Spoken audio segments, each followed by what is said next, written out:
When we say the NU Lady Bulldogs, the first names that usually come to mind are Jaja Santiago, Dindin Santiago, and Myla Pablo. But do they belong to NU's all-time starting six? They'll probably say yes, of course.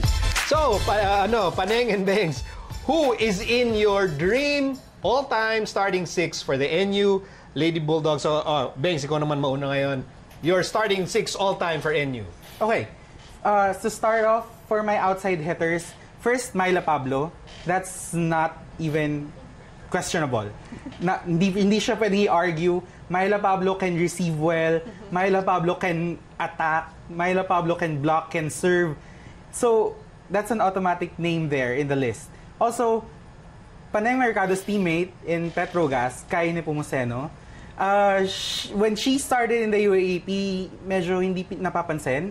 But towards the end of her UAAP career, she was one of those na tumutulong kay Dindin Santiago para makapuntos ng mga puntos. That's right. Kaya naiangat nila ng paunti-unti.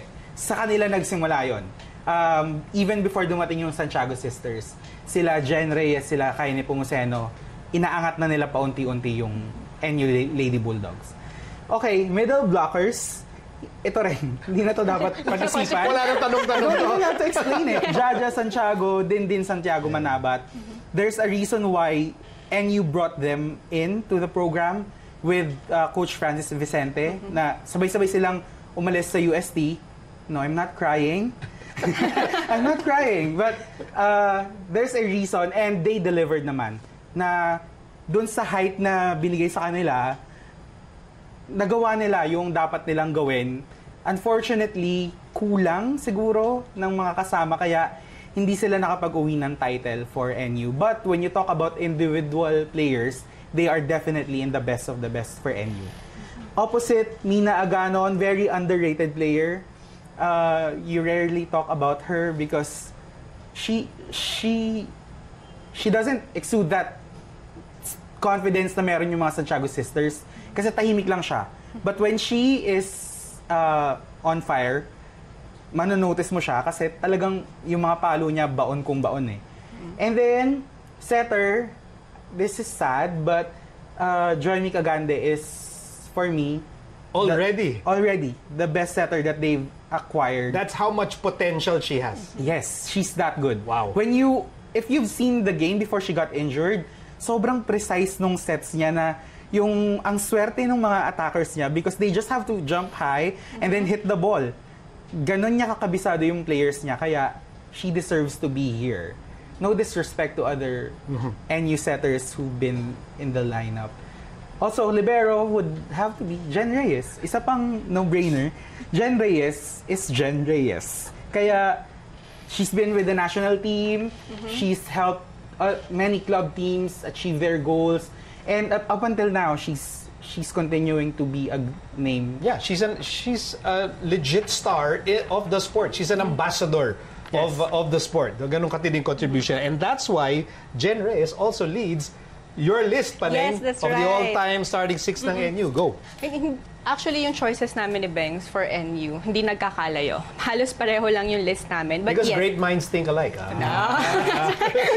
Actually, yeah. So, for the libero position, no questions asked, it's Jen Reyes. May story lang ako kay Jen. Actually, nag-start siya as a setter. Nakalaban ko siya, Lasal NU, setter siya. Tapos, nagulat na lang ako, after how many years, naging libero na siya. Tapos, she's doing very well sa libero position. Siya yung isa sa mga liberos na mahirap patayan ng bola and magugulat ka na lang nandun na siya. Yeah. Kaming mga spikers, nag-iisip kami kung saan namin papulin yung bola, anong direction. Pero pag si Jen Reyes ang libero mo, mahihirapan ka, ma-challenge ka talaga. And of course, open position, Myla Pablo. Na-explain na maayos ni Bengs why she deserves to be an all-time NU Lady Bulldog lineup. Kasi Myla is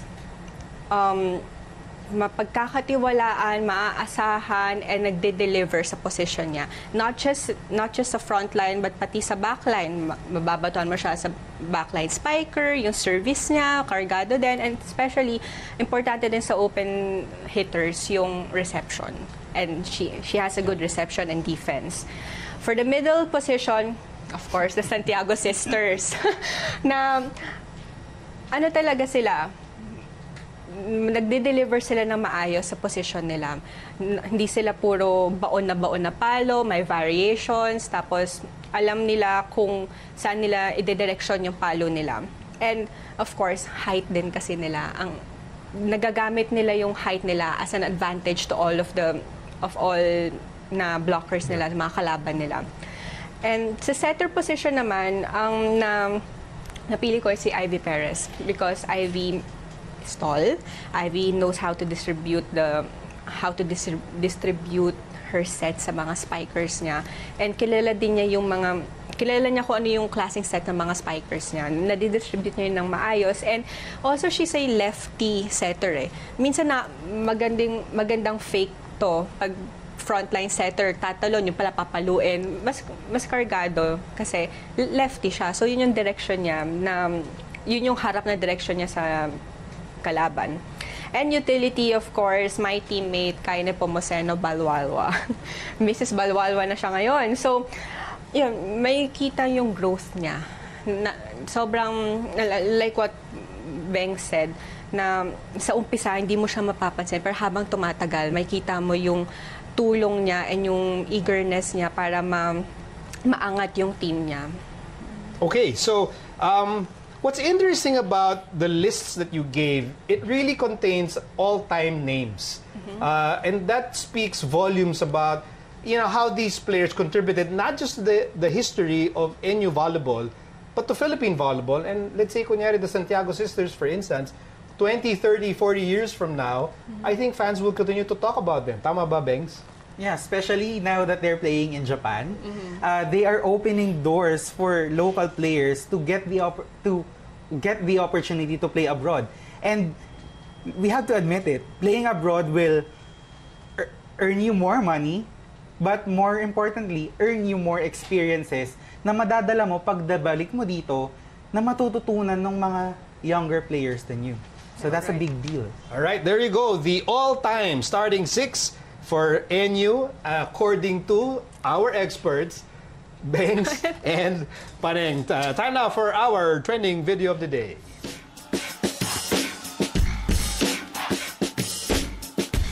Our trending video of the day comes from a youth basketball game in the United States. Now, in a video posted by a Twitter user named BoltsAttitude22, a kid makes an unbelievable buzzer beater after flipping the ball backwards towards the hoop. That's backwards, no look, nothing but net towards the hoop, and that's a great shot. And also a great way to end our episode today. This has been The Score. I'm Nico Halili. We leave you now with Vince Velasco's feature on Fitness Army, and we'll all see you again on Monday.